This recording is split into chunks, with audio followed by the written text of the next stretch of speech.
नमस्कार साथियों, मैं मनीष मिवाल आप सभी का आपके अपने चैनल लर्न एंड शेयर में तहे दिल से स्वागत और अभिनंदन करता हूं। तो भैया यूपी वालों, अब तैयार हो जाओ, चुनाव भी खत्म हो चुके हैं, नतीजे भी आ चुके हैं और योगी जी फिर से मुख्यमंत्री बन चुके हैं और अब आप लोग भी अपना भविष्य बना लो, वापस से पढ़ाई वढ़ाई पे ध्यान दो। तो इसलिए मैं भी आप लोगों के लिए एक और धमाका लेकर के आया हूँ और वो है यूपी बोर्ड का उत्तर प्रदेश का सामाजिक विज्ञान कक्षा 10 का मॉडल पेपर, जो कि यूपी गवर्नमेंट ने या यूपी के बोर्ड ऑफिस ने जारी करा था। वो आज हम लोग उस पर चर्चा करेंगे। इससे एक हमें आइडिया लग जाएगा कि किस प्रकार का प्रश्न पत्र आएगा। पूर्णांक 70 मार्क्स का पेपर है, ठीक है। और इसके लिए आपको कितना टाइम दिया जाएगा? 3 घंटे 15 मिनट दिए जाएंगे, जिसमें से 15 मिनट परीक्षार्थियों को प्रश्न पत्र पढ़ने के लिए निर्धारित है। 3 घंटे करने के लिए और 15 मिनट आपको पढ़ने के लिए। और जब तक आप 15 मिनट पढ़ोगे तो आपको कॉपीज नहीं दी जाएगी और वो 15 मिनट पढ़ने के बाद एक बेल बजेगी, उसका आपको कॉपीज दे दी जाएगी और फिर 3 घंटे तक आप बिंदास होकर के अपना पेपर कर सकते हैं, ठीक है। तो अब चुनावों को छोड़िए और इधर आ जाइए, अपने भविष्य का चुनाव करिए। चलो खंड का पर आ जाते हैं भैया, करते हैं धमाका। बोल दो जय श्री गणेश की तो जय हो श्री यूपी बोर्ड की। खंड का बहुविकल्पीय प्रश्न। निर्देश निम्नलिखित प्रत्येक प्रश्न के लिए दिए गए 4 विकल्पों में से सही उत्तर चुनकर अपनी उत्तर पुस्तिका में लिखिए। तो सही उत्तर को चुनिए और उत्तर पुस्तिका में लिख दीजिए। बेल्जियम मॉडल की मुख्य विशेषता क्या है? सत्ता में सभी जातीय समूह की साझेदारी। सही बात है। सत्ता में कुछ गिने चुने लोगों की साझेदारी। नहीं, बिल्कुल गलत बात है। काट दो भैया, काट दो, मुझे ये बात बिल्कुल पसंद नहीं आई। सत्ता में सभी धर्म के लोगों की साझेदारी। धर्म के लोगों की? धर्म का मामला था ही नहीं। उपरोक्त में से कोई नहीं, तो फिर कुछ तो आंसर होगा सर, ऐसे थोड़ी होगा। सत्ता में सभी जातीय समूह की साझेदारी। देखो यहाँ पे जो जातीय शब्द का प्रयोग हो रहा है ना, वो एथनिक वाला है, ठीक है ना, एथनिक वाला है। जहां पे मैंने आप लोगों को ये बात पढ़ाई थी कि जातीय क्या है? जाति के आधार पर, ठीक है, जाति के आधार पर, धर्म के आधार पर, लिंग के आधार पर, रंग के आधार पर, भाषा के आधार पर, इन सभी आधारों पर होती है। तो ये वो वाली जातीयता की बात कर रहे हैं, ठीक है। फिर आते हैं नेक्स्ट क्वेश्चन की तरफ। महात्मा गांधी ने किस घटना के कारण असहयोग आंदोलन स्थगित कर दिया था? इंपोर्टेंट वर्ड क्या है? स्थगित कर दिया। स्थगित का मतलब पोस्टपोन कर दिया कि आगे के आगे देखेंगे, अभी तो बंद करो। कौन सा था? Rowlatt Act? ना ना ना ना ना। अब ये बताओ, रोलेट एक्ट का जो सत्याग्रह हुआ वो किसके कारण बंद किया गया था? जालियांवाला बाग कांड के कारण। जालियांवाला बाग जो हत्याकांड हुआ था उसके कारण। तो ये देखिए, ये आ गया, जालियांवाला बाग हत्याकांड के कारण रोलेट एक्ट हुआ था। खिलाफत आंदोलन? तो खिलाफत आंदोलन और असहयोग आंदोलन तो साथ साथ चले हैं, ये बात सही है। तो फिर बचा कौन सा? चोरी कांड, चोरी चोरा कांड, ठीक है ना। चोरी चोरा कांड के कारण क्या हुआ था? बापू ने आंदोलन को वापस ले लिया। कौन से आंदोलन को? असहयोग आंदोलन को वापस ले लिया बापू ने। चलो भैया नेक्स्ट क्वेश्चन पे आ जाते हैं। 1861 में संयुक्त इटली का शासक कौन बना? Victor Emmanuel, Bismarck, Victor Emmanuel second और काबूल। बताओ। विक्टर इमैनुअल तो नहीं है भैया। बिस्मार्क का यहां तक दूर दूर तक संबंध नहीं है। ये किसका है? जर्मनी का है। काबूल का रोल तो है इटली के में, पर ये शासक नहीं बना। ये फ्रेंच ज्यादा अच्छी बोलना चाहता था और फ्रांसिस ने कूटनीति भी कराई थी। तो विक्टर इमैनुअल सेकंड सही आंसर है, जिसको राजा बनाया गया। हिंद स्वराज नामक पुस्तक की रचना किसने की? पंडित जवाहरलाल नेहरू जी ने करी। ना ना ना ना ना ना। रविंद्रनाथ टैगोर जी ने करी? बिल्कुल भी ना ना ना ना। महात्मा गांधी जी ने करी? तो बिल्कुल सही बात है बापू। फिर सही है, बाल गंगाधर तिलक जी ने भी नहीं करी। फिर आते हैं नेक्स्ट क्वेश्चन की तरफ। जर्मनी का एकीकरण किस युद्ध के बाद पूरा हुआ है? Very important. देखो, हमने पढ़ा था 3 युद्ध होते हैं, Austria Parsa, France Parsa, France Austria युद्ध द्वारा। तो ख वाला सही है। 1870 में ये युद्ध होने के बाद 18 जनवरी 1871 को क्या हो जाता है? मीटिंग होती है शीश महल में। ठंडी बेहद ठंडी शीश महल में मीटिंग होती है।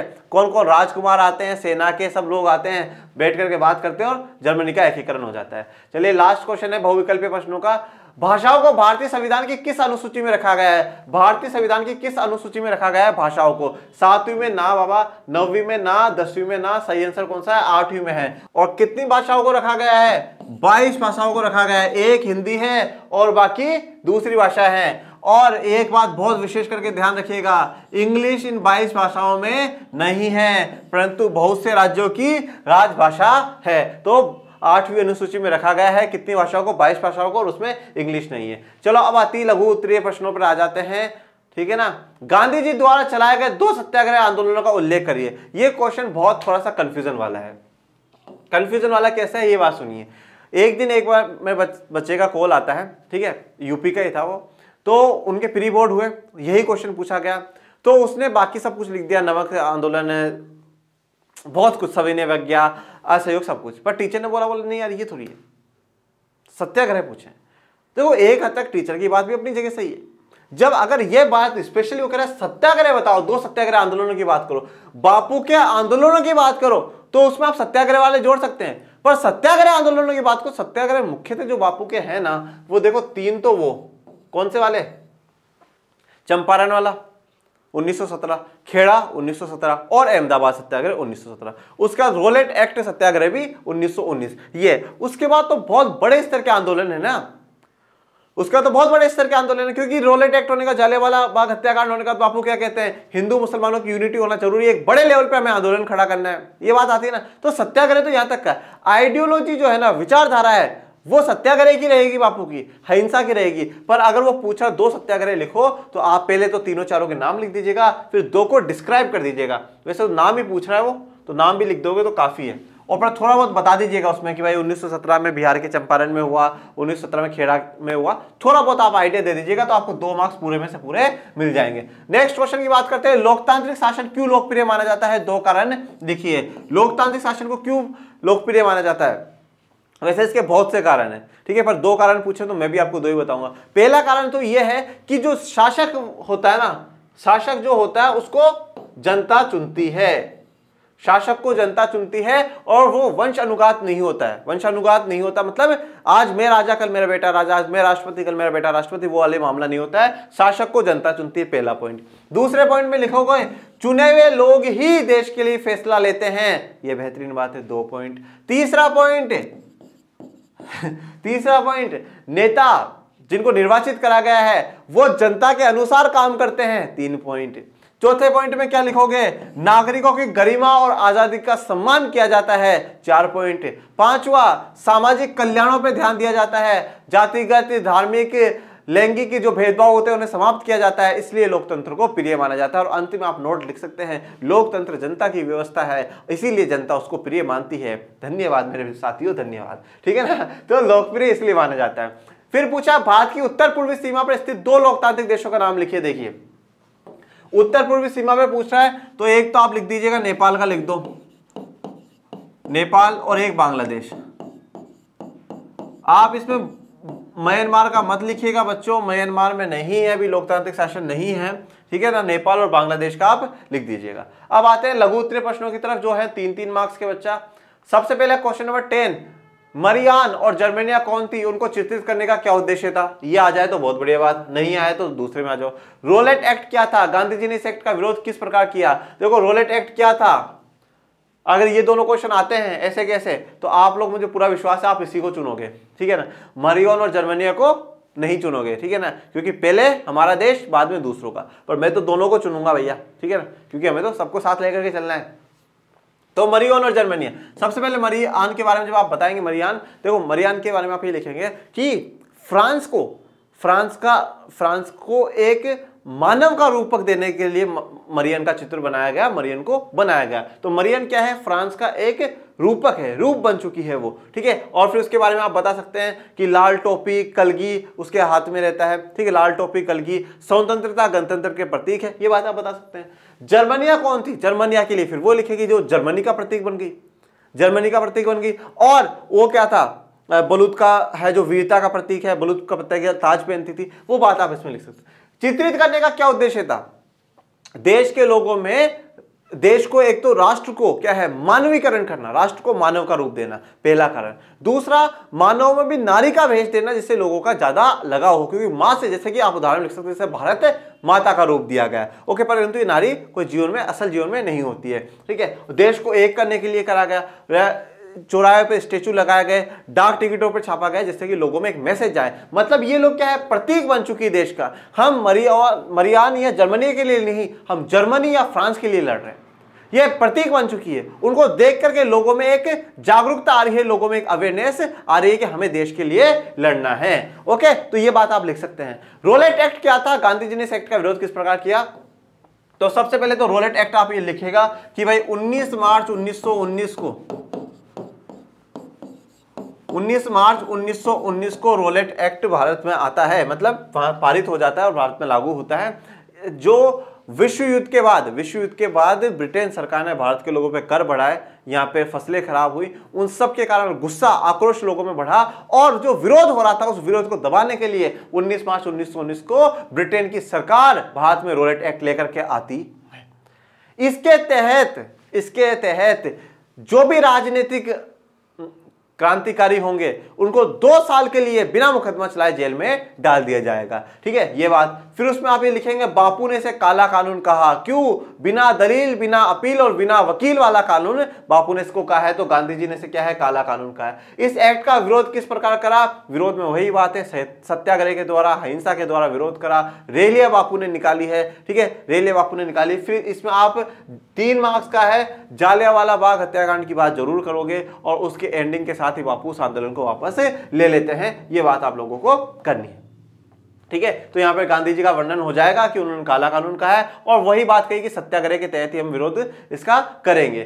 ठीक है, तो चलिए अब बढ़ते हैं नेक्स्ट क्वेश्चन की तरफ और क्वेश्चन नंबर है 11। वर्तमान लोकतांत्रिक व्यवस्था की 3 चुनौतियों का उल्लेख करिए। 3 मार्क्स का एक का आप बताते जाएंगे तो एक मार्क्स आपको मिलते जाएंगे। और फिर एक क्वेश्चन इसकी चॉइस में है कि लोकतंत्र में उत्तरदायी शासन एवं पारदर्शिता आवश्यक है, इसके पक्ष में अपना मत स्पष्ट कीजिए। अब देखिए दोनों क्वेश्चन वैसे कोई ज्यादा डिफिकल्ट है नहीं, पर थोड़ा सा चर्चा कर लेते हैं।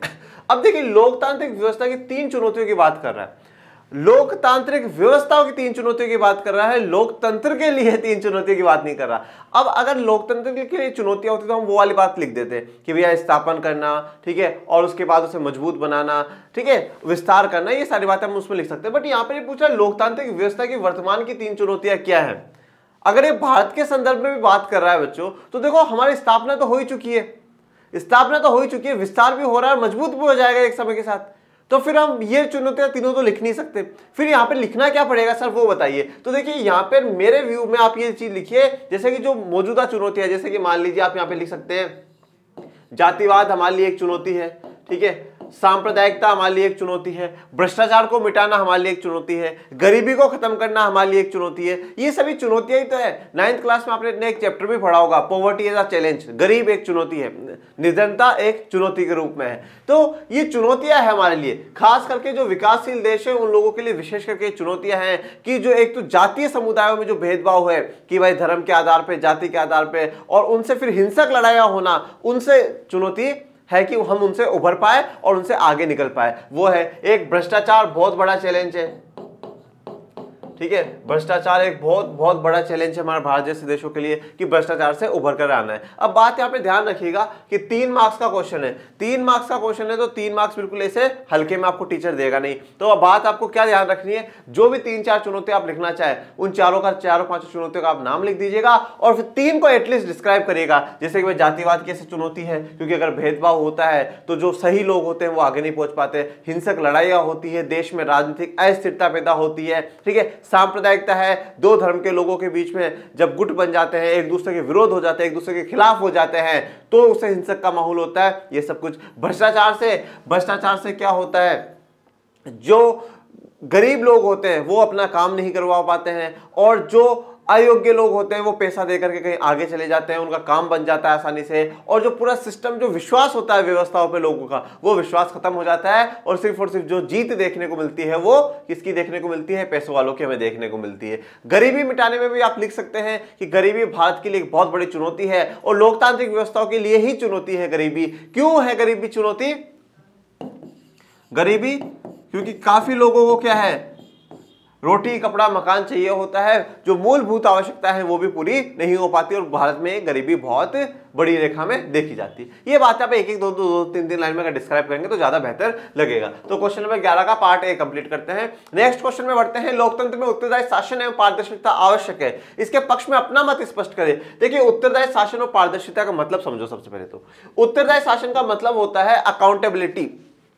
अकाउंटेबिलिटी का मतलब क्या है, जिन नेताओं को हम लोगों ने चुना है वो हमारे प्रति उत्तरदायी हो। उत्तरदायी का मतलब क्या हो, अकाउंटेबल हो, जवाब देने योग्य हो।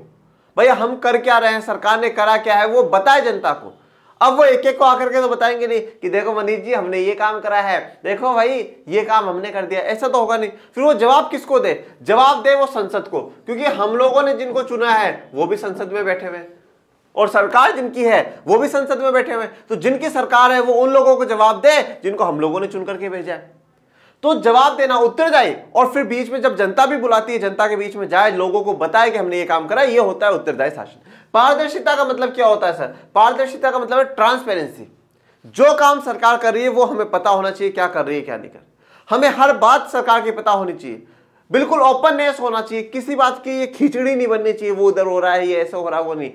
ओपननेस होनी चाहिए पूरे, जो चाहे जो सरकार कर रही है वो सब कुछ जनता को पता होना चाहिए। यह क्या कहलाती है? पारदर्शिता कहलाती है। तो उत्तरदायी शासन में पारदर्शिता आवश्यक है लोकतंत्र में। और इसके मत में अब अपना, इसके पक्ष में अपना मत स्पष्ट करना। देखो इसमें आपको बिल्कुल ये बात लिखनी है कि हाँ, लोकतंत्र में उत्तरदायी शासन में पारदर्शिता बिल्कुल आवश्यक है। क्यों आवश्यक है? पहले तो आप ये भी बता सकते हैं कि उत्तरदायी शासन क्या होता है, पारदर्शिता क्या होती है। जैसे कि मैंने अभी आपको बता दिया, उत्तरदायी शासन मतलब सरकार का जनता द्वारा चुने गए प्रतिनिधियों को जवाब देना, उनको बताना, वो उत्तरदायी शासन कहलाता है। संसद में जवाब देना उत्तरदायी शासन कहलाता है। जनता को बताना वो उत्तरदायी शासन कहलाता है। पारदर्शिता का मतलब क्या है कि जो भी काम, जो भी कार्य सरकार करती है उन कार्यों के बारे में जनता को जानकारी होना, उनके प्रतिनिधियों को जानकारी होना, यह पारदर्शिता कहलाती है। तो बिल्कुल आवश्यक है। और आवश्यक क्यों है? क्योंकि लोकतंत्र क्या है? जनता की व्यवस्था है। और जो भी काम लोकतंत्र में हो रहा है, जो भी काम लोकतांत्रिक देश में हो रहा है, वो जनता को पता होना ही चाहिए, तभी क्या होगा? अच्छा होगा। और इसके पक्ष में एक मत स्पष्ट करते हुए आप इसमें बात आरटीआई की कर सकते हैं मेरे प्यारे विद्यार्थियों। सूचना का अधिकार 2005 कर सकते हैं कि भारत में इसी काम को पर अमल करने के लिए, पारदर्शिता उत्तरदायी शासन को लाने के लिए 2005 में भारत सरकार सूचना का अधिकार लेकर के आई है। राइट टू इंफॉर्मेशन एक्ट लेकर के आई है। और राइट टू इंफॉर्मेशन एक्ट ला करके जो सरकार के कामकाज है उसमें पारदर्शिता लेकर के आई है। तो ये बातें आप लिख सकते हैं। क्वेश्चन नंबर 11 हमारा पूरा कंप्लीट होता है। नेक्स्ट क्वेश्चन की तरफ देखते हैं, जो है दीर्घ उत्तरीय प्रश्न है। यह है भैया 6 मार्क्स के, ठीक है, बड़ा खिलाड़ी है दीर्घ उत्तरीय प्रश्न वाला।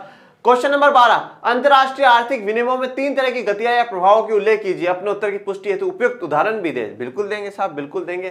ठीक है, अथवा का भी एक बार देख लेते हैं। प्रथम विश्व युद्ध का बाद आई आर्थिक महामंदी का क्या कारण था? किन्हीं 2 प्रभावों का उल्लेख कीजिए। ओके सर, कर देते हैं। देखो पहली बात तो जब ये वाला क्वेश्चन कोई बच्चा पढ़ता है ना और ये देखता है आर्थिक विनिमय, आर्थिक विनिमय, ये शब्द पढ़ते ही उसको लगता है यार ये तो इकोनॉमिक्स का क्वेश्चन आ गया, ये तो इकोनॉमिक्स का क्वेश्चन आ गया। ये शब्द तो पढ़ाता इकोनॉमिक्स में पर ये गतिया या प्रवाह शब्द इकोनॉमिक्स में पढ़ा ही नहीं, तो फिर है किसका सर ये?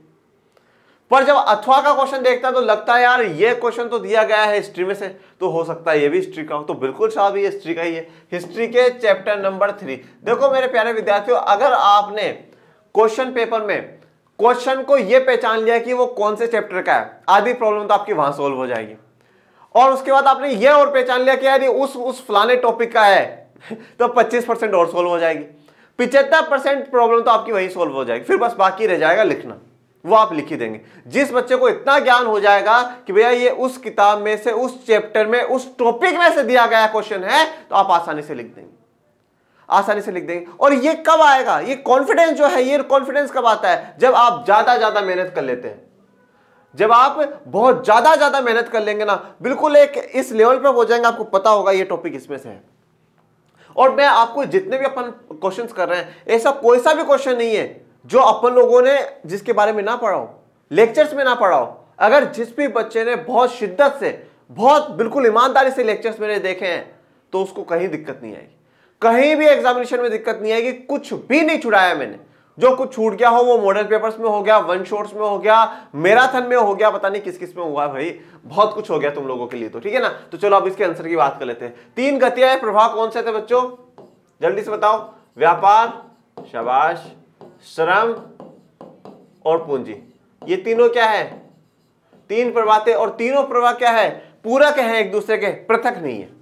क्या है? पूरक है, मतलब एक दूसरे के ऊपर डिपेंडेंट है, पृथक नहीं है, अलग अलग नहीं है। तो क्यों है? क्योंकि देखो श्रम और पूंजी तो वैसे ही उत्पादन के कारक है, ये बात आप लोगों को बताया, ठीक है, 9th क्लास की इकोनॉमिक्स में पढ़ के आए हो आप लोग। उत्पादन के कारक है, और उत्पादन होगा, और जो उत्पादन करा है वो हमने मार्केट में बेचने के लिए करा है। जब हम किसी चीज को आदान प्रदान करते हैं, बेचते खरीदते हैं, उसी को तो क्या कहा जाता है? व्यापार कहा जाता है। तो ये क्या हुआ? तीनों इंटरलिंक्ड हुए, एक दूसरे से इंटरलिंक्ड हुए। तो इससे क्या है? ये तीनों एक दूसरे के पूरक है, पृथक नहीं है, अलग नहीं है, सेग्रीगेट नहीं करना है। अब इसमें उदाहरण की बात कौन सी है? तो आप लोगों को याद है ब्रिटेन की बात पढ़ी थी हम लोगों ने। ब्रिटेन की जनसंख्या बढ़ जाती है, फिर जनसंख्या बढ़ जाती है तो वहां खाने के लिए लोगों की जो मांग है वो बढ़ जाती है, मांग बढ़ जाती है तो कृषि उत्पाद है वो महंगे हो जाते हैं, कृषि उत्पाद महंगे होते हैं तो जो बाहर से मक्का मंगवाया जाता है पर उस आयात पाबंदी लगा दी जाती है, फिर वो कॉर्न लो बन जाता है, कॉर्न लो को समाप्त कर दिया जाता है, फिर से मक्का बाहर से मंगवाया जाता है। और मक्का जब बाहर से मंगवाया जाता है, जो बाहर से मक्का आया था, जो आयात मक्का था वो क्या था, बहुत सस्ता था, आयात मक्का बहुत ही ज्यादा सस्ता था। और जब आयात मक्का जो सस्ता था तो कीमतों में क्या आ गई, गिरावट आ गई कि भाई सस्ते में सब, तो जब कीमतों में गिरावट आ गई तो उपभोग का स्तर और बढ़ गया, लोगों ने सोचा सस्ते में मिल रहा और खाओ और खाओ, कीमतों का जो स्तर है वो गिर गया और उपभोग का स्तर बढ़ जाता है। तो इससे क्या है, जो ब्रिटेन का किसान है उनकी स्थिति हो जाती है भैया बुरी, उनकी स्थिति हो जाती है बुरी। और फिर पूरे ब्रिटेन का पेट भरने के लिए यूरोप में, ऑस्ट्रेलिया में सारी जगह जंगलों को साफ कर करके क्या है, खेतीबाड़ी करी जा रही है। ठीक है, खेतीबाड़ी करी जा रही है, एक जगह से दूसरी जगह क्या है, उन लोगों को ले जाया जा रहा है और उनके लिए क्या है, फसलें उगाई जा रही है। ठीक है, तो श्रम विस्थापन, पूंजी, इन सब का जो रुझान है, इनकी जो प्रवाह है, ये जो बदलते हम देख रहे हैं, इसी का आपको उदाहरण यहाँ पे दे रहे हैं। पूरा एग्जैक्ट मैंने आप लोगों को बता दिया है। और देखो मैंने पहले भी जो मॉडल पेपर कराए हैं उनमें भी यही बात बोली और आपको भी यही बात बोलता हूं, देखो प्रवचन की तरह मत सुना करो कि मनीष सर बोल रहे हैं हम सुनते जाए, बेड पे लेट गए, ईयरफोन लगाया, हो वाह शाबाश शाबाश मनीष सर ने आज मॉडल पेपर करा दिया, एक दो कमेंट कर दिए, बहुत बढ़िया बात है। नहीं, पेन कॉपी लो, टेबल पे बैठो, कुर्सी टेबल लेकर के बैठो, पेन कॉपी लेकर के बैठो, जो मैं बोल रहा हूं वो लिखते जाओ। मेरे पास यहाँ पे इतनी जगह नहीं है, मेरे पास इतनी जगह नहीं है, और बिल्कुल शिद्दत से आप इस मॉडल पेपर को करो। अगर आपके बोर्ड ने ये वेबसाइट पे जारी करा है तो बहुत एक आपको आइडिया लग जाएगा कैसे क्वेश्चन आएंगे। अगर मैं जो बोल रहा हूं वो लिखो, उसमें भी कहीं दिक्कत नहीं आ रही है तो जैसे मैंने बता दिया भाई हिस्ट्री का चैप्टर 3 है, उसमें जाकर के देखो कि हाँ सर ने ये बात बताई, उसमें से वहां से मैं ऐसा उतार लूं। प्रैक्टिस तो यार आपको करनी पड़ेगी ना, जो कंफर्ट जोन है ना उसे त्याग दो उस कंफर्ट जोन को, छोड़ दो उसको, उठो, लड़ो, और जब तक आप अपने सपने को अचीव नहीं कर लेते तब तक दौड़ते जाओ मेरे बच्चों, दौड़ते जाओ। आलस मत फैलाओ कि आज नहीं कल कर लूंगा, कल कभी नहीं आता बच्चों, कल कभी नहीं आता। तो इसलिए पेन कॉपी लेकर के बैठो और जो मैं बोलता जा रहा हूं वो लिखते जाओ अच्छे से। चलो नेक्स्ट क्वेश्चन की तरफ। प्रथम विश्व युद्ध के बाद आई आर्थिक महामंदी का क्या कारण था, किन्हीं दो प्रभावों का उल्लेख कीजिए। वाह वाह वाह वाह वाह। तो प्रथम विश्व युद्ध के बाद आई आर्थिक महामंदी का क्या कारण था, याद आया किसी बच्चों को क्या कारण था? पहला, कृषि क्षेत्र में अति उत्पाद, कृषि क्षेत्र में अति उत्पादन होना अच्छी बात है पर अति उत्पादन होना बेकार बात है, क्योंकि क्या कहा गया है, अति सर्वते वर्जित है।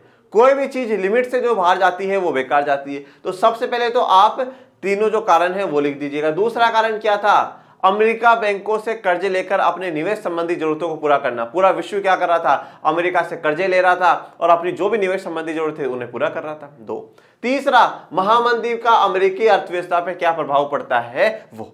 ये तीनों पॉइंट आप एक बार लिख दीजिएगा। उसके बाद दो को आपको डिस्क्राइब करना है। सिर्फ क्या बोला है कि नहीं, दो प्रभावों का उल्लेख करिए। तो आपको प्रथम विश्व युद्ध के बाद आई आर्थिक मंदी का क्या कारण था, तो 2 मार्क्स तो इसके मिलेंगे और फिर एक को आप डिस्क्राइब करोगे जब 2 उसके और फिर 2 उसके, ऐसे करके आपको 6 नंबर मिलेंगे। अब देखो जैसे कृषि क्षेत्र में आप अति उत्पादन है, पूरा का पूरा आपको जब लेक्चर पढ़ाया था तो पूरी की पूरी स्लाइड पे क्या क्या लिखा हुआ था वो अगर आप देख लोगे तो छाप देना उसको। फिर भी मैं बता देता हूं कि ऐसे कृषि क्षेत्र में अति उत्पादन क्या हो रहा था कि भैया धीरे धीरे क्या हो रहा था कि लोगों की जो मांग है ना, जो डिमांड है वो गिरती जा रही थी। मैं इधर लिख देता हूं, जो लोगों की मांग है वो गिरती जा रही थी। जब लोगों की मांग गिरती जा रही थी तो क्या हुआ, मूल्य कम हो गया, दाम कम हो गए। और जब दाम कम हो गए ना तो किसानों ने ये सोचा कि हमें एक फिक्स इनकम तो मिलनी चाहिए ना यार, एक फिक्स इनकम तो मंथली मिलनी चाहिए। और उसको मिलने के लिए हमें क्या करना पड़ेगा, हमें जो उत्पादन है ना, हमें उत्पादन बढ़ा देना चाहिए और रेट कम कर देनी चाहिए। मतलब पहले 100 किलो गेहूं उगा रहे थे और वो 40 रुपए में बेच रहे थे 4000 का, अब हम क्या करें 150 किलो गेहूं उगाए और वो कितने में बेच दे, कितने बेच दे, 30 में बेच दे, 20 में बेच दे, पर 4000 रुपए तो कम से कम मंथ के आने ही आने चाहिए। तो उन्होंने क्या है, अति उत्पादन शुरू कर दिया। फिर दूसरा है कि अमेरिकी बैंकों से कर्जा लेना। तो अमेरिकी बैंकों से कर्जा लिया, शुरुआती दौर में $1 अरब उनका कर्जा था, फिर एंडिंग में आते आते 1/4 रह गया। ये बात आप बिल्कुल बता सकते हैं। और अमेरिकी अर्थव्यवस्था पे तो प्रभाव पूरा बता सकते हैं कि उनको कर्जा निकलवाने में बहुत जोर आ गया। बहुत से बैंक क्या हो गए, दिवालिया घोषित कर दिया गया। क्योंकि उन लोगों ने जहां पैसा निवेश करा था उससे लाभ पाने की उम्मीद थी, वो खत्म हो गई। जो लोगों को उधार दिया था उनसे पैसा नहीं मिल रहा था, तो बहुत बुरी स्थिति इस महामंदी में हो जाती है। और वैसे यहाँ पे भारत और महामंदी का प्रभाव पूछा नहीं है, अगर वो भी पूछते तो आप वो भी आराम से लिख सकते हैं। मतलब देखिए, मैंने बिहार बोर्ड का मॉडल पेपर कराया, एमपी बोर्ड का मॉडल पेपर कराया, राजस्थान का आ जाएगा, ठीक है, यूपी बोर्ड का भी चल रहा है, और झारखंड का भी कराऊंगा, उसके बाद और कोई उत्तराखंड के जिनके भी आएंगे वो कराएंगे। इससे पहले 2 मॉडल पेपर फॉर ऑल सबके हिसाब से हम लोगों ने कराए थे। इतने मैंने कराए, मैं आपको एक बेसिक सी बात मैं बता रहा हूं कि डिफिकल्ट कुछ भी नहीं था। डिफिकल्ट सच में कुछ भी नहीं था यार, बहुत आसान आराम से होने वाला मॉडल पेपर है। कुछ भी मतलब जिन भी बच्चों ने बहुत शिद्दत से लेक्चर्स देखे ना, कहीं दिक्कत नहीं आएगी। मैं आपको बार बार एक ही बात कहता हूं, लेक्चर्स को देख लेना, टाइम मिलता है तो लेक्चर्स को देखो। अगर आपको इन क्वेश्चन में कहीं पर कोई ऐसा लगता है तो मैं चैप्टर इसीलिए बता रहा हूं कि आप लेक्चर देख करके आराम से सोल्व आउट कर सको, ठीक है। चलिए नेक्स्ट क्वेश्चन की तरफ बढ़ते हैं। नेक्स्ट क्वेश्चन है, सत्ता की साझेदारी का क्या अर्थ है, यह क्यों आवश्यक है, किन्हीं 2 कारणों का उल्लेख कीजिए। तो ठीक है, फिर पूछा संघवाद का क्या अर्थ है, संघीय प्रणाली की किन्हीं 3 विशेषताओं का उल्लेख कीजिए। चलिए, तो भैया सबसे पहले सत्ता की साझेदारी का क्या अर्थ होता है। क्या अर्थ होता है सत्ता की साझेदारी का, कि भाई जो सत्ता है, जो पावर है, उसका बंटवारा कर लेना, किसके बीच में बंटवारा कर लेना। तो अब आप इसके एक जो एग्जैक्ट डेफिनेशन है वो क्या लिखेंगे, वो आपको ये लिखनी है कि भैया सत्ता की साझेदारी का अर्थ यह है कि सभी जातीय समूहों में, ठीक है, सरकार के विभिन्न अंगों में, सरकार के विभिन्न स्तरों में क्या हो, सत्ता का बंटवारा हो, उसे ही क्या है सत्ता की साझेदारी कहा जाता है, ठीक है। तो आप क्या लिखेंगे कि सत्ता की साझेदारी का मतलब क्या है कि जब सत्ता को सभी जातीय समूहों में, सभी शासन के विभिन्न अंगों में, सरकार के विभिन्न स्तरों में, दबाव समूहों में, जिनमें भी हो, उन सब में जब सत्ता को बंटवारा किया जाता है, उन्हें हम क्या कहते हैं, सत्ता की साझेदारी कहते हैं। तो अर्थ हमारा क्लियर हो गया, अर्थ आते ही 2 नंबर आपको मिल जाएंगे। ये क्यों आवश्यक है, जरूरी क्यों है, तो आप लिखिए ना कि इससे देश में टकराव नहीं होता है, 2 गुटों के बीच में, 2 जातीय समूहों के बीच में टकराव नहीं होता है, इससे राजनीतिक स्थिरता बनी रहती है। अगर आप सत्ता की साझेदारी करेंगे तो राजनीतिक स्थिरता बनी रहेगी। कैसे बनी रहेगी कि भाई हिंसा नहीं होगी, युद्ध नहीं होगा, तो सरकार आराम से अपना काम कर सकती है। यह लोकतंत्र की आत्मा है। ये जो बहुसंख्यकवाद होता है वो अल्पसंख्यकों के लिए तो नुकसानदायक है ही, बल्कि बहुसंख्यक के लिए भी एक समय में आकर के नुकसानदायक बन जाएगा, खतरा बन जाएगा। फिर एक वैध सरकार वही होती है जो सत्ता की साझेदारी करती है। ये सारे पॉइंट्स आप जो भी मैंने सत्ता की साझेदारी क्यों आवश्यक है ये टॉपिक के साथ पढ़ाया है, 7-8 पॉइंट उसमें लिखवाए, वो आप यहां पे लिख दीजिएगा। फिर बोला कि नहीं 2 कारणों का उल्लेख करिए, तो 2 को बहुत अच्छे से एक्सप्लेन कर दो भैया।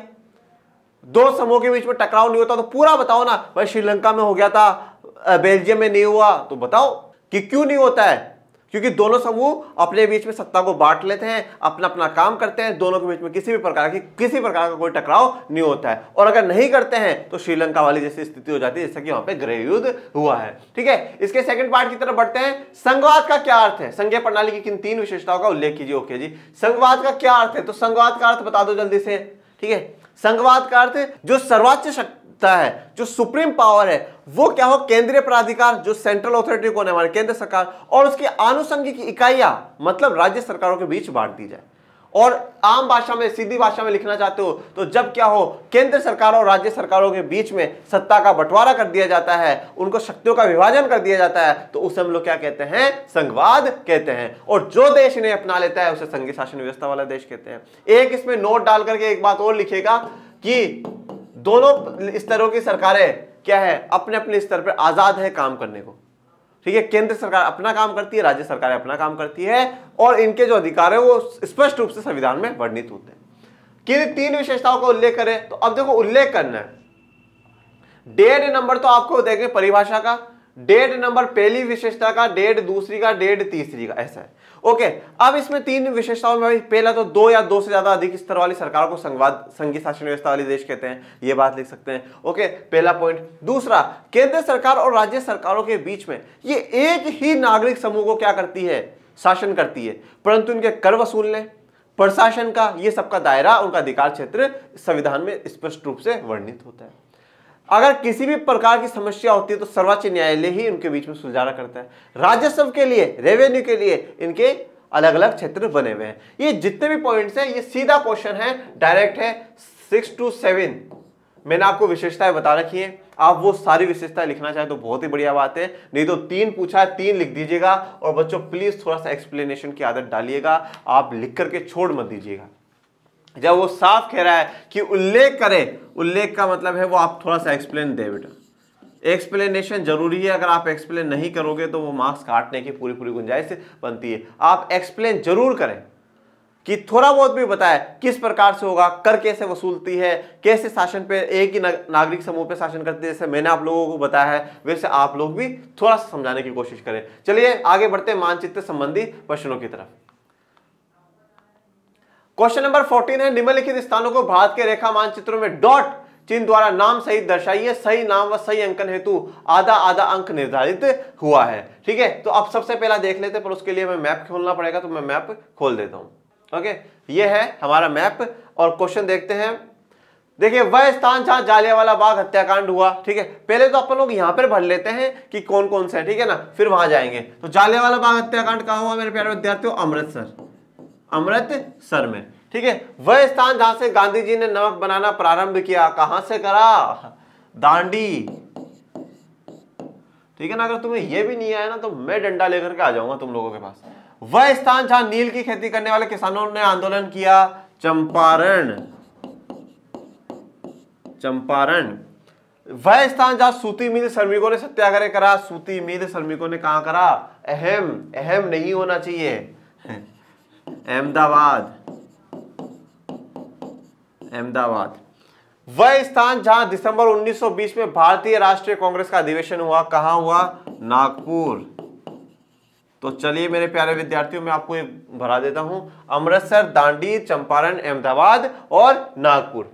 सबसे पहले कौन सा था? अमृतसर। तो अमृतसर है भैया यहां पर, ठीक है ना, यहां जहां डॉट लगाया वहां पर है, और यहां पर मैं लिख देता हूं अमृतसर।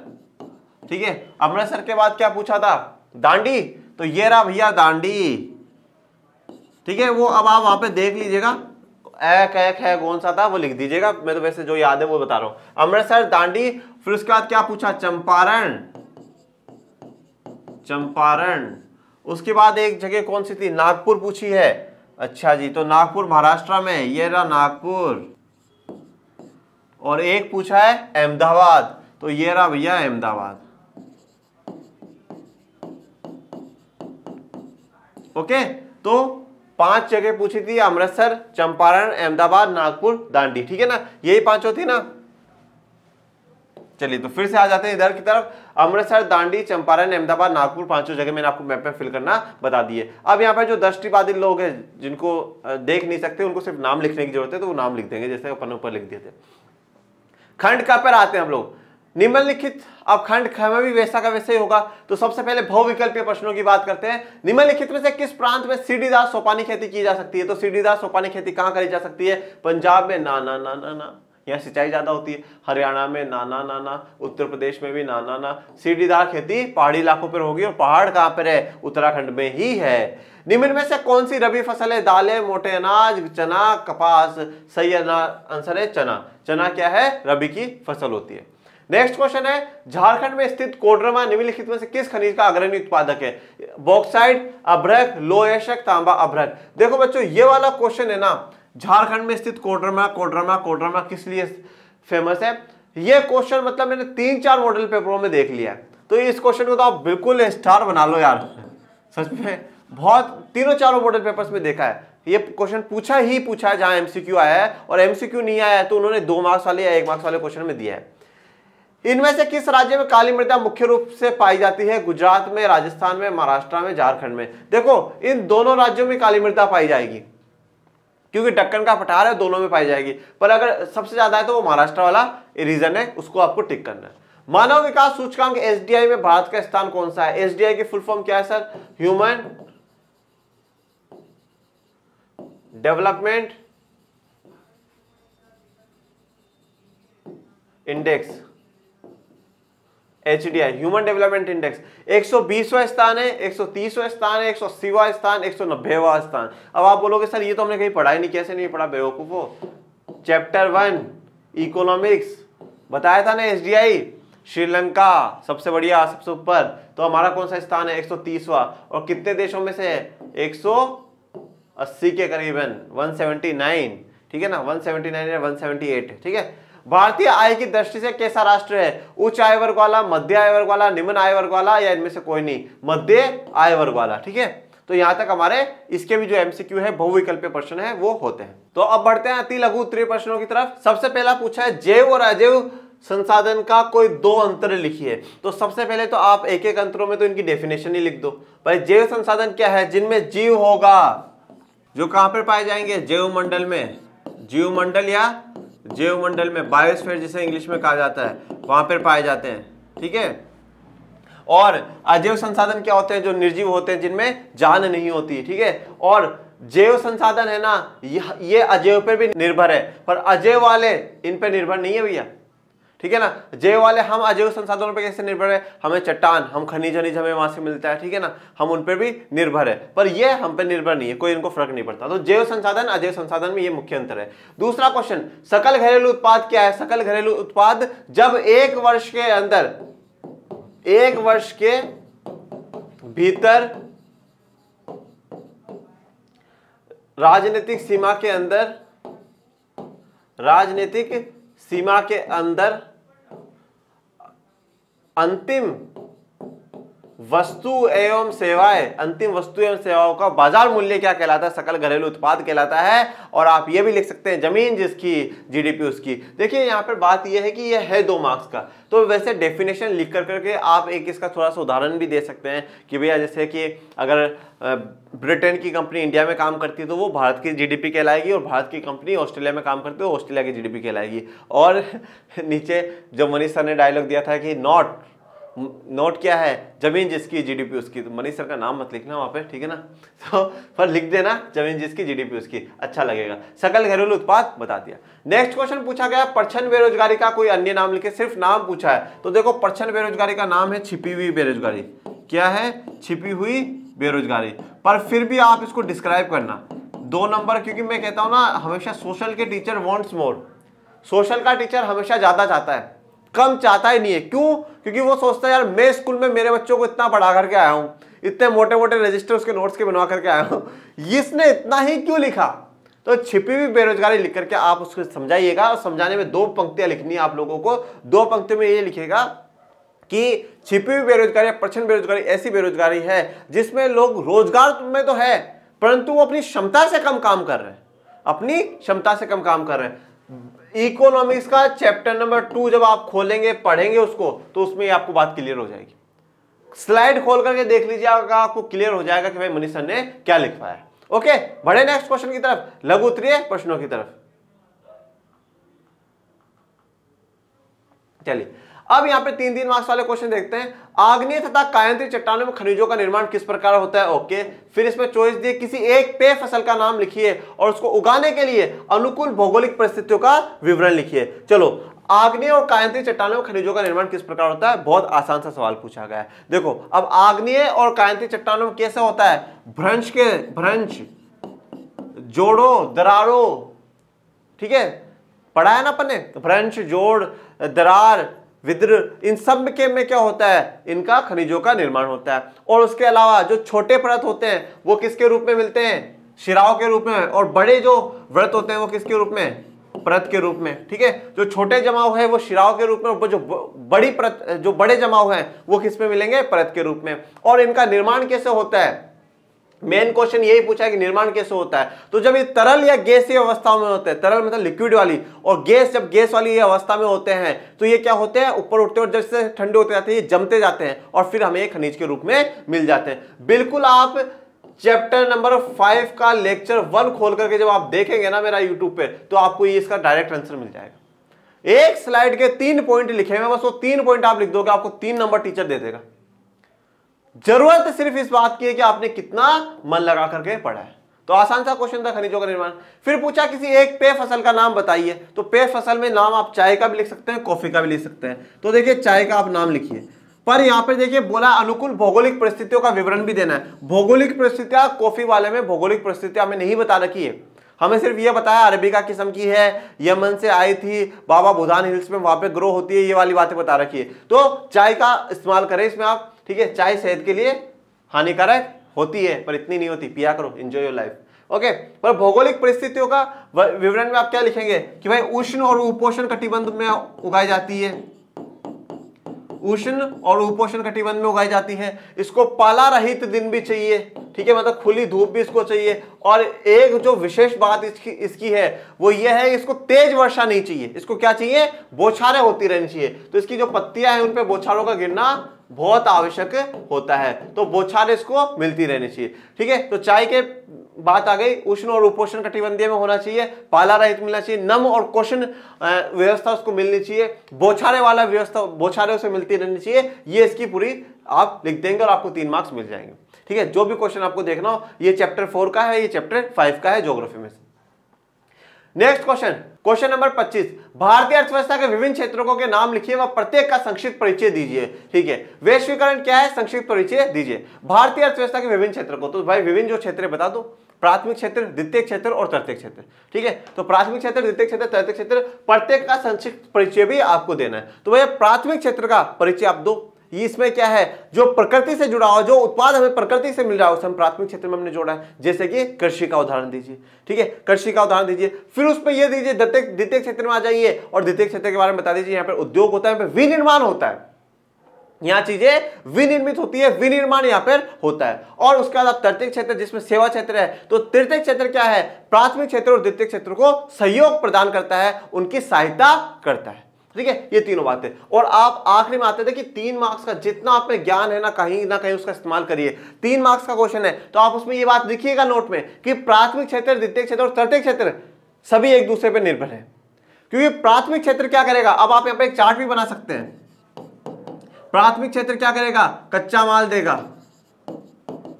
कच्चा माल देगा, फिर ये कच्चा माल क्या होगा, विनिर्मित होगा, और फिर ये क्या है, सेवा के रूप में बाजारों में बेचा जाएगा, और जो बैंकिंग का काम है वो सब इन्हीं को यहां से मिलेगा।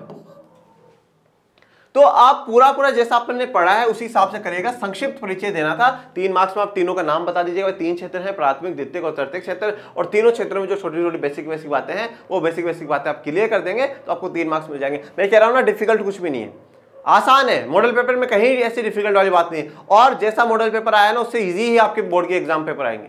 सिर्फ बात इतनी सी, आप मेहनत करें और जो मैंने बातें कही सिखाई आपको उन बातों का ध्यान रखें। सोशल में गारंटी के साथ कहता हूं आपके सबके बेहतरीन नंबर आएंगे, 70 में से 60% तो आप क्रॉस कर करके आएंगे ही आएंगे, ये मेरा वादा है।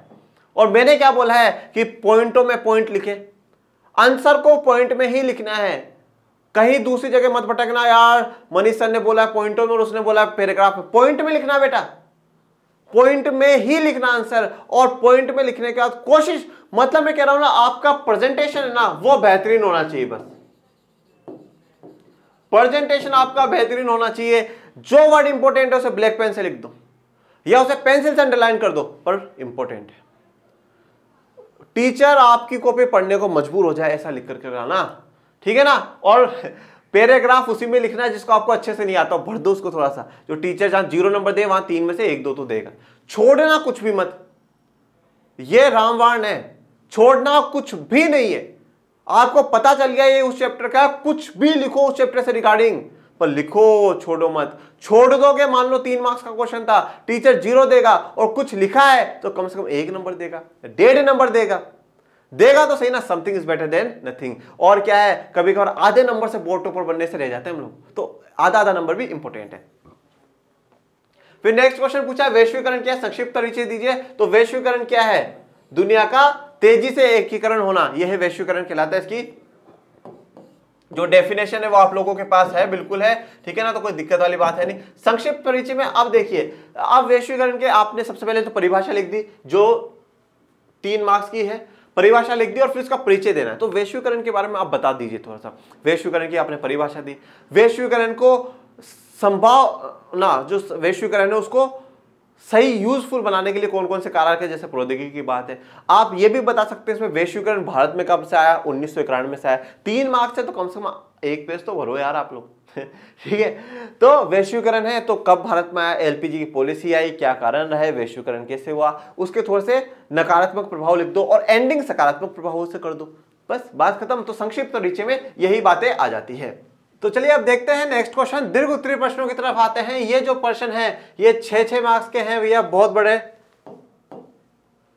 6 मार्क्स के क्वेश्चन हैं, ठीक है, बड़े आंसर्स आपको लिखने हैं, खंड ख में हम चल रहे हैं। तो सबसे पहले जानते हैं अंतर्राष्ट्रीय बाजार किसे कहते हैं, इसकी 5 विशेषताओं को लिखिए।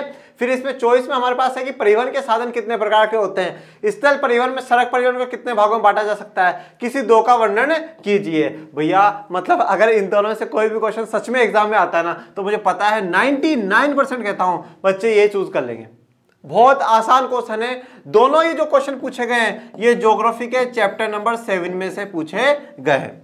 कौन सा वाला है, जो राष्ट्रीय अर्थव्यवस्था की जीवन रेखा है उसका क्वेश्चन है। देखिए अब अंतरराष्ट्रीय बाजार किसे कहते हैं, सबसे पहली बात बाजार किसे कहते हैं, जहां पर वस्तु और सेवाओं का विनिमय होता हो, एक्सचेंज होता हो, आदान प्रदान होता हो, उसे हम लोग क्या कहते हैं, बाजार कहते हैं। तो अंतरराष्ट्रीय बाजार क्या है, अंतरराष्ट्रीय बाजार क्या है, विश्व के वो स्थान जहां पे वस्तु और सेवाओं का क्या है, आदान प्रदान होता हो या विनिमय होता हो, उन्हें हम लोग क्या कहते हैं, अंतरराष्ट्रीय बाजार कहते हैं। उसके बाद पूछा इसकी 5 विशेषताओं को लिखिए। देखिए अब यहां पर 1 मार्क्स आपको इसकी डेफिनेशन का दिया जाएगा और 5 मार्क्स इसकी विशेषताओं के दिए जाएंगे। तो यहां पर एक बात ध्यान रखिएगा, सिर्फ 5 पॉइंट लिखने से आपको नंबर नहीं मिलेंगे। मैं आपको 5 पॉइंट बता रहा हूं, उनमें कुछ कुछ बातें ऐसी भी हैं जो आप उनमें एडिशन करके लिख पाएंगे, वो है। पर सबसे पहले जो पॉइंट्स है वो पॉइंट जानते हैं। सबसे पहले मैं यहां लिख देता हूं, पहला पॉइंट कम लागत होती है, कम लागत। देखिए अब कम लागत कैसे, ये पॉइंट जब आप लिख रहे हैं कम लागत वाला, तो पहले तो जो 5 पॉइंट मैं बताऊं वो 5 पॉइंट डाल दीजिएगा, फिर एक एक की हेडिंग डाल करके आपको एक एक को एक्सप्लेन भी करना पड़ेगा। एक्सप्लेन में कम से कम 4-5 लाइन आपकी होनी चाहिए, ध्यान रखिएगा इस बात का।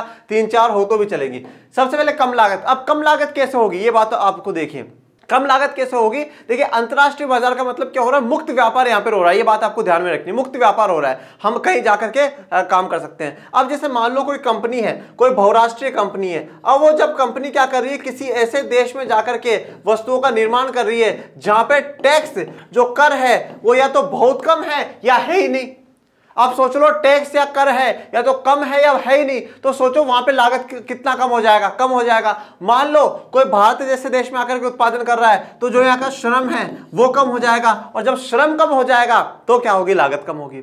तो पहला पॉइंट तो क्या है, कम लागत। जब लागत कम है तो मैंने आपको अर्थशास्त्र में पढ़ाया है मेरे प्यारे विद्यार्थियों कि लागत कम होगी तो मूल्य भी कम होगा। अंतरराष्ट्रीय बाजार में क्या है, मूल्य कम रहेगा क्योंकि ज्यादा वस्तुएं रहेंगी, लागत कम हो रही है, वृहत उत्पादन यहां पर होता है, और वृहत उत्पादन होता है पूरे विश्व के लिए सामान तैयार कराया जा रहा है। क्योंकि हम यहाँ पे सिर्फ एक लोकल मार्केट की बात नहीं कर रहे हैं, इंटरनेशनल मार्केट की बात कर रहे हैं, जहां पर जो आवश्यकता है पूरी दुनिया को है, उन आवश्यकताओं की पूर्ति करने के लिए हम उत्पादन कर रहे हैं। तो उसके लिए हमें वृहत उत्पादन, मास प्रोडक्शन करना होगा, और जब मास प्रोडक्शन करेंगे तो लागत कम होगी, और जब लागत कम होगी तो आपके क्या है, मूल्य कम हो जाएगा। और मूल्य कम होते किसको फायदा मिलेगा, किसको फायदा मिलेगा विद्यार्थियों, अपन लोगों को, मतलब उपभोक्ता को, कंज्यूमर को क्या मिलेगा, फायदा मिलेगा। तो लागत कम हो गई, मूल्य कम है। ये क्वेश्चंस करेंगे, चिंता मत करिए कि मनीष सर नीचे कैसे जाते जा रहे हैं, क्वेश्चन छुड़ा रहे हैं, छुड़ा नहीं रहा हूं, सब कुछ कराऊंगा। तो कम लागत हो गई, मूल्य कम हो गया। तीसरी बात, वस्तुओं में विविधता,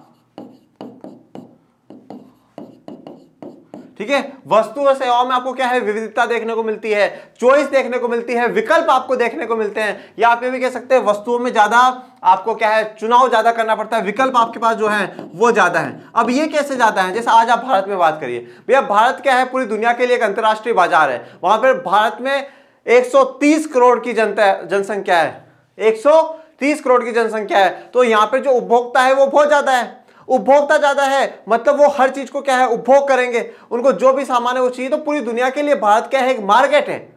पूरी दुनिया के लिए भारत क्या एक मार्केट है जहां पे लोग सामान को बेच सके। और जब सामान को बेचेंगे तो यहाँ पे क्या है, अमेरिका का सामान भी आएगा, चाइना का भी आएगा, इंडिया का तो रहेगा ही रहेगा, और बाकी जो दूसरे देश है। तो अब यहाँ पर इसको फायदा किसको होगा, कंज्यूमर को होगा ना, उपभोक्ता को होगा। भाई विविधता ज्यादा होंगी, तो अंतरराष्ट्रीय बाजार क्या है, विविधताओं से भरा होता है, विविधतापूर्ण वस्तुएं और सेवाएं हमें देखने को वहां पे मिलती है। अब नीचे एक और जगह नहीं है, और आगे देखिए फोर्थ पॉइंट यहां पे देख लेते हैं। विविधताओं से वस्तुएं सेवाएं हमारे पास होंगी। इसमें एक पॉइंट ये रहेगा कि बहुराष्ट्रीय कंपनियां, बहुराष्ट्रीय जो कंपनियां हैं उनका प्रभुत्व रहता है, बहुराष्ट्रीय कंपनियों का प्रभुत्व, मतलब उन लोगों का डोमिनेंस रहता है। क्योंकि जो वैश्वीकरण की जो परिभाषा है ना, वो अगर सच में सफल होती हुई नजर आई है, अगर हमें लगता है कि वैश्वीकरण हुआ है, वो हुआ ही बहुराष्ट्रीय कंपनियों के कारण है। क्योंकि एक देश से दूसरे देश में जाकर के उत्पादन करना और फिर वहां पर उन सामान को, वस्तुओं को बेचना, तभी तो पॉसिबल हो पाया। तो बहुराष्ट्रीय कंपनियों का प्रभुत्व हमें देखने को मिलता है कि बहुराष्ट्रीय कंपनियां क्या है, ज्यादा से ज्यादा वहां पर रहती है। एक आप अंतरराष्ट्रीय बाजार में यह भी देख सकते हैं कि वृहत उत्पादन की भी भावना रहेगी, जैसे मैंने ऊपर आपको बताया वृहत उत्पादन भी अंतरराष्ट्रीय बाजार का है, क्योंकि अंतरराष्ट्रीय बाजार का मतलब है पूरे विश्व को हम वस्तुएं सेवाएं प्रदान कर रहे हैं, और वो वस्तुएं सेवाएं प्रदान कर रहे हैं उसके लिए हमें क्या करना पड़ेगा, मास प्रोडक्शन करना पड़ेगा, वृहत उत्पादन करना पड़ेगा, और वृहत उत्पादन करेंगे तो हमारी लागत कम होगी, लागत कम होगी तो मूल्य कम होगा, विविधताएं लोगों के पास ज्यादा आती है, बहुराष्ट्रीय कंपनियों का प्रभुत्व ज्यादा है, वृहत उत्पादन आप लोग कर सकते हैं। इसमें देखिए और भी पॉइंट्स अगर आपको ऐसा लगता है कि आप लिख सकते हैं अंतरराष्ट्रीय बाजार की विशेषताओं में, तो आप बिल्कुल लिख सकते हैं। ऐसी कोई पाबंदी वाली बात नहीं कि मनीष सर ने ये बताया तो हम यही लिखें, ठीक है, ये ही लिखे। आप और कुछ भी लिख सकते हैं, अगर आपको लगता है कि वो इनसे रिलेटेड है तो बिल्कुल लिख सकते हैं। मनीष सर की तरफ से कोई भी ऐसी पाबंदी नहीं रहेगी। ओके, तो आगे बढ़ते हैं नेक्स्ट क्वेश्चन की तरफ, देखते हैं नेक्स्ट क्वेश्चन कौन सा है, और नेक्स्ट क्वेश्चन के लिए मुझे ऊपर जाना पड़ेगा, रुक जाते हैं। पूछा परिवहन के साधन कितने प्रकार के होते हैं। अच्छा, स्थल परिवहन में सड़क परिवहन के कितने भागों में बांटा गया। सड़क परिवहन के मतलब सड़क को कितने भागों में बांटा गया, बात ध्यान रखना है यहाँ पे, ठीक है ना। अब बात क्वेश्चन को बहुत ध्यान से पढ़ा करो, कैसे ये बात क्यों बोली है वो मैं अभी आपको बताता हूं, ठीक है। ये मैं आपको स्लाइड पे लिख करके बताता हूं कैसे इस आंसर को करना है आप लोगों को। देखिए अब वो साधन के प्रकार पूछ रहा है, ठीक है, परिवहन के प्रकार पूछ रहा है। तो अब जब आप परिवहन के प्रकार में क्या करेंगे, सबसे पहले ऊपर हेडिंग डाल दीजिए परिवहन। परिवहन में आपको हेडिंग डालनी है स्थल, स्थल परिवहन, ठीक है। स्थल परिवहन के बाद कौन सा है, जल परिवहन। जल परिवहन के बाद कौन सा है, वायु परिवहन, ठीक है। लैंड ट्रांसपोर्ट, वाटर ट्रांसपोर्ट और एयर ट्रांसपोर्ट। फिर स्थल परिवहन को हम तीन भागों में बांटते हैं, कौन कौन से भैया, सड़क परिवहन, सड़क परिवहन, रेल परिवहन और पाइपलाइन, पाइपलाइन, ठीक है। फिर जल को भी हम लोग दो भागों में बांटेंगे, एक इधर आ जाओ आंतरिक, आंतरिक परिवहन, और दूसरा कौन सा है, समुद्री परिवहन,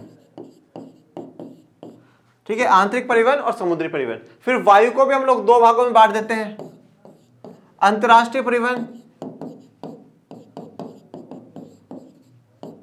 और घरेलू परिवहन। घरेलू को भी हम लोग दो भागों में बांट देते हैं, ठीक है। दो भाग कौन कौन से, सार्वजनिक वाला और निजी क्षेत्र वाला। ओके, तो हमारा वहां पे क्वेश्चन क्या था, हमसे यहाँ पे क्वेश्चन को परिवहन के साधन कितने प्रकार के होते हैं, ठीक है। परिवहन के साधन, मोड ऑफ ट्रांसपोर्ट कितने होते हैं, ठीक है। तो अब मैंने आपको यहाँ पे क्या क्या बताया भाई, स्थल, स्थल में फिर दो भाग, सड़क परिवहन, रेल परिवहन, पाइपलाइन। जल में कौन कौन से, आंतरिक, समुद्री। वायु में कौन सा, अंतरराष्ट्रीय, घरेलू। और घरेलू में भी कौन सा, सार्वजनिक है और निजी वाला है। अब आपको यहाँ पे एक बात बहुत विशेष करके ध्यान रखनी है, देखिए बड़ा क्वेश्चन है, बड़े क्वेश्चन में किसी भी प्रकार का रिस्क नहीं लेना है। और मैं हमेशा से कहता हुआ आया हूं, सोशल के टीचर्स वांट्स मोर, वो हमेशा क्या है, ज्यादा ही आंसर मांगते हैं। कभी भी सोशल के टीचर से उम्मीद मत करना कि भैया 1 मार्क्स का लिखा है तो एक शब्द में लिख करके आ जाओ, नहीं, थोड़ा सा ज्यादा, थोड़ा सा ज्यादा, ठीक है ना। तो आप कोशिश ये करिएगा कि जो इतना आपने लिखा है ना, ये जो चार्ट बनाया है, ये देखिए चार्ट तो बनाइए आप, चार्ट बनाना तो बहुत जरूरी है। अगर आप चार्ट बनाएंगे ना तो इससे एक बेसिक जो अच्छी बात ये होती है, चार्ट हो गए, पाई डायग्राम हो गए, ऐसी चीजें क्या है टीचर के लिए चेक करने में आसानी होती है। अब टीचर जब इसको पढ़ लेगा ना तो टीचर को यह आइडिया जरूर लग जाएगा कि बच्चा क्या है, पढ़ कर आया है, बच्चा पढ़ करके आया है। फिर मैं ये कहना चाहता था कि इनको थोड़ा थोड़ा एक्सप्लेन करने की कोशिश करिए, सड़क परिवहन क्या है, रेल परिवहन क्या है, पाइपलाइन, जल, ज्यादा भी नहीं, 2-2, 3-3 लाइनें लिख दे तो बहुत ही बढ़िया होगा, ठीक है। सोने पे सुहागा हो जाएगा, मजा आ जाएगा टीचर को, ठीक है ना। तो वो काम होना चाहिए। फिर बोला स्थल परिवहन में सड़क परिवहन को कितने भागों में बांटा जा सकता है, किसी दो का वर्णन करना है। आ जाओ फिर से यहाँ पे, अब देखो जो सड़क परिवहन को कितने भागों में बांटा गया था, 6 भागों में हमने देखा था सड़क परिवहन को, ठीक है। मतलब सड़कों को 6 भागों में बांटा गया था। वो 6 भाग कौन कौन से थे, स्वर्णिम, चतुर्भुज, महाराजमार्ग। ओके, स्वर्णिम, चतुर्भुज, महाराजमार्ग, ठीक है, गोल्डन क्वाड्रिलेटरल जिसे इंग्लिश में कहा जाता है वो वाला। उसके बाद कौन से थे, राष्ट्रीय राजमार्ग, राष्ट्रीय राजमार्ग। ओके, उसके बाद कौन से थे, राज्य राजमार्ग, राज्य राजमार्ग। उसके बाद कौन सा था भैया, जिले मार्ग। उसके बाद अन्य सड़कें,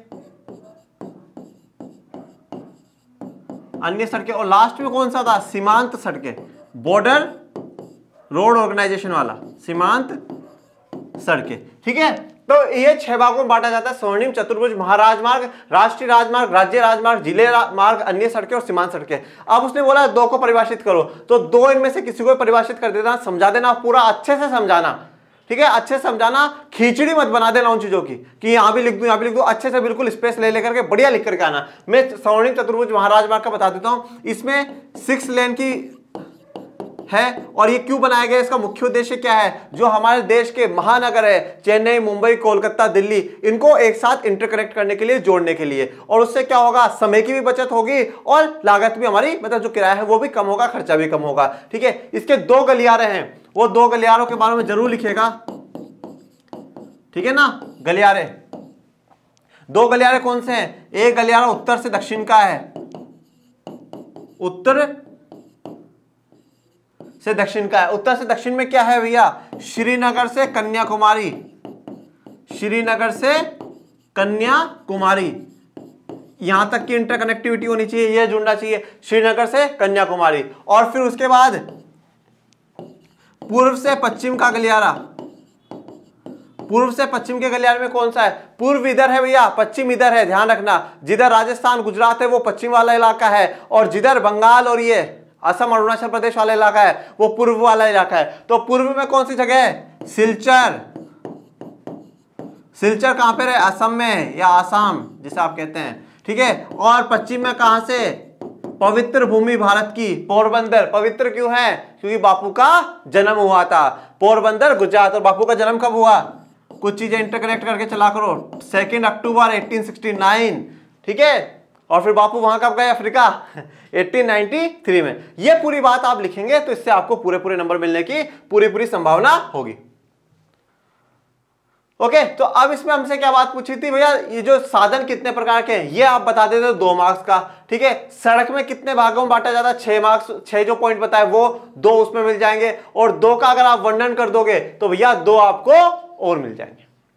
इस प्रकार से सबसे अच्छी यूपी बोर्ड की बात जो मुझे लग रही है वो ये है कि उन्होंने एग्जैक्ट क्वेश्चन में है ना मार्किंग बताई है कि ये इतने मार्क्स का है, ये इतने मार्क्स का, एग्जैक्ट मार्किंग बताई है, जिससे बच्चे को ये आइडिया रहेगा कि भैया मुझे कितना लिखना है और कितना नहीं लिखना। बहुत बेहतरीन, शानदार, जबरदस्त और जिंदाबाद। चलो तो क्वेश्चन नंबर 27 की तरफ बढ़ जाते हैं, 26 पर टिक लगा दो। भारत में उपभोक्ता को समर्थ बनाने के लिए सरकार द्वारा किन कानूनी मापदंडों को लागू करना चाहिए? बेहतरीन सवाल, शानदार, जबरदस्त, जिंदाबाद। अथवा में कौन सा है? वैश्वीकरण का प्रभाव एक समान नहीं है, इस कथन की अपने शब्दों में व्याख्या कीजिए। ये वाला क्वेश्चन पूछा है इको के चैप्टर नंबर 5 का भैया, ये वाला पूछा है इको के चैप्टर नंबर 4 का मेरे प्यारे बच्चों। तो अब चैप्टर 5 का पहले क्वेश्चन देख लेते हैं, उपभोक्ता अधिकार वाला। सवाल को ध्यान से पढ़िएगा। समर्थ बनाने के लिए सरकार द्वारा किन कानूनी मापदंडों को लागू करना चाहिए? कानूनी मापदंड कौन सा है? कुछ पढ़ा था क्या कानून से जुड़ा हुआ? भाई कानून से जुड़ा हुआ ऐसा कुछ पढ़ा हो, कुछ याद आ रहा है कानूनी जुड़ा हुआ? सर पढ़ा तो था। क्या पढ़ा था? क्या पढ़ा था? जिसको मैं बोल रहा था कोपरा बोलना, कोपरा, कोबरा नहीं भैया, कोपरा। ठीक है, राष्ट्रीय उपभोक्ता अधिनियम, कंज्यूमर प्रोटेक्शन एक्ट। ठीक है, उपभोक्ता संरक्षण अधिनियम। ठीक है, तो क्या बोलोगे? कोपरा, कंज्यूमर प्रोटेक्शन एक्ट, उपभोक्ता संरक्षण अधिनियम। कब लागू हुआ? 24 दिसंबर संसद में से पारित हुआ था, 24 दिसंबर 1986 को। और इस 24 दिसंबर को हम लोग क्या मनाते हैं? राष्ट्रीय उपभोक्ता दिवस मनाते हैं। 25 दिसंबर को हम लोग क्या मनाते हैं? Merry Christmas, merry Christmas, merry merry merry Christmas. आपकी भी क्रिसमस और मेरी भी क्रिसमस, दैट्स ऑल। ओके, तो 24 दिसंबर 1986 को क्या है? ये भारत की संसद से पारित हो जाता है। अब इसमें आपको कोपरा के बारे में पूरा बता देना है। ठीक है भाई, कोपरा कैसे लागू हुआ, उसका क्या उद्देश्य है? ठीक है, क्या उद्देश्य है, क्या बात उसमें वो करता है? तीनों जो न्यायालय है, जिला न्यायालय, ठीक है, राज्य न्यायालय और जो केंद्र का न्यायालय है, जो तीनों कोर्ट कंज्यूमर प्रोटेक्शन के लिए बना रखे, उनके बारे में बताएंगे। कितना कितना उनमें अमाउंट है कि भैया 1 रुपए से 20 लाख, 20 लाख से 1 करोड़ और 1 करोड़ से ऊपर वाला उधर चला जाएगा। तो ये बातें वो आप इनमें बताएंगे। फिर उसमें देखो कुछ कमियां हैं, वो कमियों की भी आप बात करेंगे। देखिए हमेशा एक बात ध्यान रखिएगा, एंडिंग जो करनी है ना, हमेशा बी पॉजिटिव होकर के करनी। वो कहते हैं ना, अंत भला तो सब भला। अंत है ना, अंत अच्छा लिखना आपको। तो एंडिंग में ये बात लिखिएगा कि भारत भारत उन देशों में से है जहां पर उपभोक्ताओं के लिए विशिष्ट मतलब स्पेशल न्यायालय खोले गए, ये बहुत बड़ी बात है। फिर उसने एक बात और पूछी कि लागू करना चाहिए, तो हमने ये चीजें तो लागू कर रखी है, तो फिर ऐसी और कौन सी चीजें जो लागू करनी चाहिए, तो आप सोचो ऐसी और कौन सी चीजें। सूचना के अधिकार के बारे में भी आप इसमें लिख सकते हैं, सूचना के अधिकार के बारे में भी लिख सकते हैं कि भाई सरकार का जो भी सरकार के अंडर में उनकी सारी जानकारी एक कंज्यूमर पा सकता है, एक आम नागरिक पा सकता है उसमें। और इसमें क्या लागू करना चाहिए ऐसा, तो लागू ये करना चाहिए कोपरा अधिनियम में कुछ बदलाव करने चाहिए, उसे जटिल नहीं उसे आसान प्रक्रिया में बनाना चाहिए। जो ज्यादा समय साध्य है वो समय साध्य कम होना चाहिए, जो खर्चा लगता है लोगों का वो खर्चा कम होना चाहिए। ये जो सुधार है सरकार को सुधार करने चाहिए और उपभोक्ता को भी क्या है जागरूक होना चाहिए। तभी जाकर के देखिए आप हमेशा एक बात ध्यान रखिएगा कि हमारे लिए ना सरकारें लड़ सकती है ना कोई दूसरा लड़ सकता है। अगर हम लोगों को सुधार चाहिए तो हमें खुद को लड़ना होगा, ठीक है ना, खुद को लड़ना होगा। तो दोष किसी को ही मत दो, सरकार काम नहीं करती है, सरकारें काम यार क्यों नहीं कर रही है, काम अपने स्तर पे देखो कि हम क्या कर रहे हैं और क्या नहीं कर रहे। चलिए भैया बड़े क्वेश्चंस में लास्ट क्वेश्चन और देख लेते हैं, फिर मैप पे आएंगे। वैश्वीकरण का प्रभाव एक समान नहीं है, ठीक है, ओके। इस कथन की अपने शब्दों में व्याख्या कीजिए। मतलब यार क्या चाहते हो आप लोग, ये अपने शब्दों में, अपने शब्दों में भैया, ये अपने शब्दों वाला वर्ड हटा देना चाहिए। मैं सच कह रहा हूं बार बार, मैं सभी भारत के सभी बोर्ड के ऑफिसर से निवेदन करता हूं कि पेपर में बच्चों को ये शब्द मत दिया करो कि अपने शब्दों में लिखो, नहीं तो हम टीचर से ना हम भूल जाएंगे कि हम पढ़ा क्या रहे थे और ये लिख करके क्या है, ठीक है ना। अपने शब्द पूरे हैं यहां पे लिखना चाहिए। इस कथन में आपको जो आपके टीचर ने पढ़ाया है, गुरुजनों ने पढ़ाया है, कृपया वही लिखे, अपने शब्दों का और अपने ज्यादा दिमाग का प्रयोग ना करे, ठीक है ना। चेतावनी, वैधानिक चेतावनी, ठीक है, okay, just for fun. Next बात जानते हैं, वैश्वीकरण का प्रभाव एक समान नहीं, ये बात बिल्कुल सत्य है। इस बात से आप सबसे पहले कहो कि हाँ हम इस बात से सहमत है कि वैश्वीकरण का प्रभाव एक समान नहीं है। कैसे नहीं है सर, कैसे नहीं है? वो ऐसा नहीं है, देखो जब वैश्वीकरण आया तो थोड़ी सी एक आप चाहो ना 6 मार्क्स का क्वेश्चन है, इसमें आप इंट्रो भी दे सकते हो, इसमें आप इंट्रो भी दे सकते हो कि भैया सबसे पहले आप हेडिंग डाल करके भाई भारत में वैश्वीकरण की शुरुआत, भारत में वैश्वीकरण की शुरुआत ये डालो। फिर उसमें 4-5 लाइनों में भारत में 1991 से उदारीकरण, निजीकरण और वैश्वीकरण ब्रैकेट में एलपीजी लिख दो की शुरुआत करी गई, बाहर की कंपनियों का निवेश बुलाया गया, उसके बाद भारत की जो अर्थव्यवस्था उसमें सुधार आया और वैश्वीकरण की शुरुआत होती है। फिर लिखो कि हाँ वैश्वीकरण का प्रभाव एक समान नहीं है। क्यों नहीं है? पहला पॉइंट इसका कि जो बड़े उद्योगपति होते हैं ना, बड़े उद्योगपतियों को तो बहुत फायदा होता है, क्योंकि जब बाहर की कंपनी आती है तो उनके साथ मिलकर के अपने व्यापार को बढ़ा लेते हैं, अपने व्यापार का क्या कर लेते हैं, विस्तार कर लेते हैं, तो उनको बहुत फायदा होता है। जो अमीर उपभोक्ता होते हैं, जो अमीर कंज्यूमर्स होते हैं, उनको भी फायदा होता है। क्यों होता है? क्योंकि उनको वस्तुओं में विविधता मिल जाती है, चॉइस मिल जाती है कि ये वाली चीज नहीं खरीदनी है तो ये वाली खरीद लो, और ये वाली नहीं खरीदनी है तो हमें ये वाली खरीद लो। उनके पास क्या है, चॉइस बहुत हो जाती है। तो फिर नुकसान किसको है सर? नुकसान है जिनका लघु उद्योग चल रहा है, जिनका कुटीर उद्योग मतलब जो कॉटेज इंडस्ट्री, जो घरों में काम चला रहे हैं, उनको बहुत नुकसान होता है। वो प्रतिस्पर्धा नहीं कर पाते हैं, वो कॉम्पिटिशन नहीं कर पाते हैं बाहर की कंपनियों से, क्योंकि उनके पास ना मशीनें होती हैं, ना उनके पास प्रौद्योगिकी होती है, ना उनके पास इतना धन होता है कि वो उनके बराबर की प्रतिस्पर्धा कर पाए। इसके अलावा आप देखो कृषि पे जो वैश्वीकरण का प्रभाव पड़ा वो भी लिख सकते हो कि कृषि वैश्वीकरण के आने के बाद हमारे देश की कृषि के जो गरीब किसान है उनका बहुत नुकसान हुआ है। देखो जहां आपको ऐसा लगे कि यार मैं उस चैप्टर की बात डाल सकता हूं, डाल दिया करो, कोई डरने वाली बात नहीं है। आप इंटरलिंक्ड होकर के लिखोगे तो टीचर ज्यादा खुश होगा। पर यह होगा कब सर? ये जब होगा जब आप लोग मेहनत करेंगे, जब आप बार बार में किसी क्वेश्चन की प्रैक्टिस करेंगे। इसीलिए कहता हूं हो चुकी है तैयारी, अब मॉडल पेपर की है बारी। तो मॉडल पेपर उठाओ, क्वेश्चन बैंक उठाओ, क्वेश्चंस देखो, उनके आंसर्स लिखो, बार बार में खुद की समीक्षा करो। अब ये मत पूछो सर आखिरी के 15 दिन रह गए कैसे पढ़े। अरे अब पढ़ना था वो पढ़ लिया, अब सिर्फ और सिर्फ क्वेश्चन बैंक और मॉडल पेपर्स की प्रैक्टिस करो। लास्ट क्वेश्चन की तरफ जा रहा हूं और फिर मेरा आज का यूपी बोर्ड का मॉडल पेपर है वो भी कंप्लीट हो जाएगा। तो लास्ट क्वेश्चन की तरफ देखते हैं। अब इसमें मानचित्र दिए गए भारत के मानचित्र में निम्नलिखित को दर्शाइए। पश्चिम बंगाल का एक उद्यान इस प्रकार से जो ये चिन्ह बना रखा है ऐसा है। पहले अपन यहाँ पे लिख लेते हैं क्या क्या बातें दर्शाएंगे, फिर वो अगर आगे बढ़ेंगे। पश्चिम बंगाल का एक उद्यान कौन सा है? सुंदरबन है, उसके बारे में मैं आप लोगों को बताऊंगा। सुंदरबन के बारे में, नर्मदा नदी पर बने बांध, नर्मदा नदी ओमकारेश्वर बांध के बारे में मैं बात करूंगा। कहां पर? मध्य प्रदेश में, ठीक है। महानदी को चिन्ह द्वारा नाम सही, ठीक है, तो महानदी बता देंगे। झारखंड का एक कोयला क्षेत्र, झारखंड में बोकारो बोकारो जो कोल माइंस है उसकी बात करेंगे, बोकारो। भारत के पूर्वी तट पर स्थित एक पतन, तो पूर्वी तट पे बहुत है तो हम लोग विशाखापट्टनम का नाम लिख देंगे, ठीक है, विशाखापट्टनम। ओके, अब अपन इनको देख लेते हैं। तो 5 हो गए ना, 1 2 3 4। अच्छा, महानदी का तो वैसे बता नहीं। सबसे पहले सुंदरवन की बात करते हैं, ठीक है। तो आ जाओ सुंदरवन को देख लेते हैं मैप पे। अब आप लोगों को ये पता होना चाहिए सुंदरवन है कहां पे, बंगाल में है, ठीक है। तो ये वाला जो इलाका है ये सुंदरवन उद्यान का है, सुंदरवन, ठीक है। उसके बाद क्या बोला था कि जो नर्मदा नदी पे जो बांध है वो मध्य प्रदेश में इस वाली जगह पे, ठीक है। तो इसका क्या नाम बताया, ओमकारेश्वर, ओमकारेश्वर, ठीक है, ये वाली जगह। फिर तीसरा बोला था महानदी को दर्शाइए, तो महानदी ये वाला जो है, ये जो एरिया जा रहा है यह है किसका है, महानदी का है। ओके, फिर एक क्या बात बोली है कि एक पूर्वी तट पर आप तट को दिखाइए, तो यहां पर है विशाखापट्टनम, विशाखापट्टनम।